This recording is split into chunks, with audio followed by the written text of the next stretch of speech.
नमस्कार दोस्तों, कैसे हैं आप सब? आपकी दिन भर की थकान को मिटाने के लिए पेश है यह खूबसूरत कहानी। तेरी मेरी कहानियाँ से सभी अपडेट पाने के लिए बेल आइकन दबाएं। आज की कहानी है रिश्तों को नफ़ा नुकसान के तराजू में तोलना छोड़ो भाभी। क्या रोहन, कितनी देर कर दी आने में? कब से आपका इंतज़ार कर रही हूँ। जानते हैं कितनी बार माँ का फ़ोन आ चुका है। बार बार पूछ रही हैं तुम कहाँ तक पहुँचे। अब जल्दी से फ्रेश हो जाइए, बेड पर आपके कपड़े निकाल कर रखे हैं। प्रतिज्ञा जल्दी से सारी बात बोल गई। वह बार बार घड़ी देख रही थी।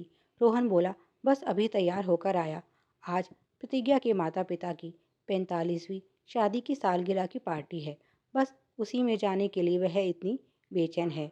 खुद बच्चों के साथ घंटे भर पहले ही तैयार होकर बैठ गई थी ताकि समय पर पार्टी में पहुंच सके। पर रोहन को आते आते देर हो गई। ऑफिस में कुछ ज़रूरी काम निकल आया था। जल्दी से रोहन तैयार होकर आया और जैसे ही उसने गाड़ी निकाली उसका फ़ोन बजने लगा। स्क्रीन पर उसके पापा का नंबर चमक रहा था। प्रतिज्ञा ने भी देख लिया था।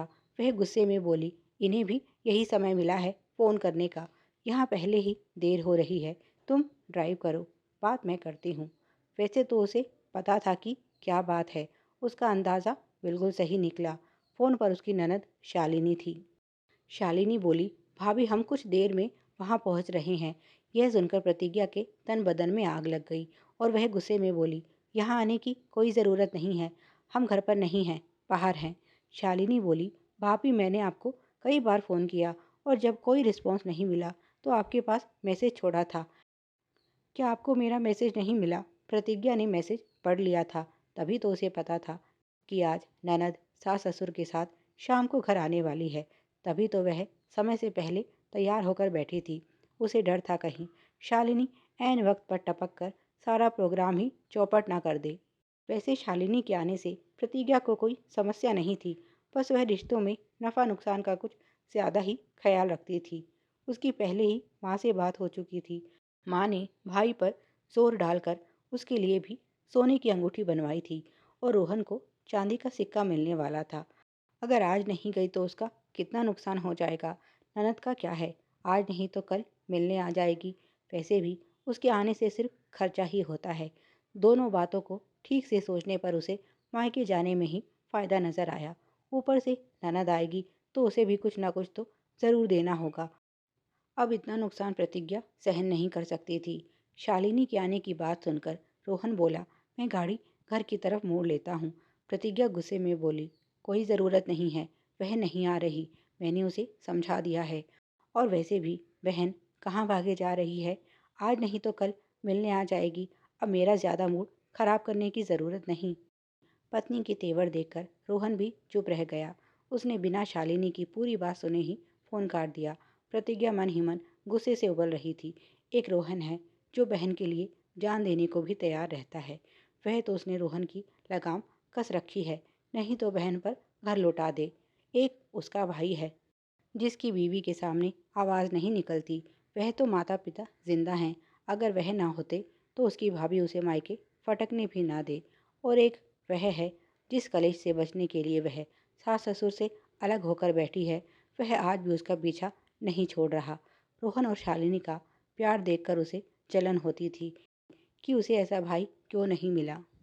सोचा था अलग रहने से कुछ हद तक तो शालिनी से पीछा छूट जाएगा, पर वह भी पक्की बेशर्म है।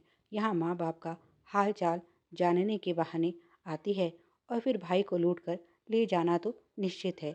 विचारों में खोई हुई प्रतिज्ञा घर पहुंची तो वहाँ पहले से ही सास ससुर और ननद उपस्थित थे।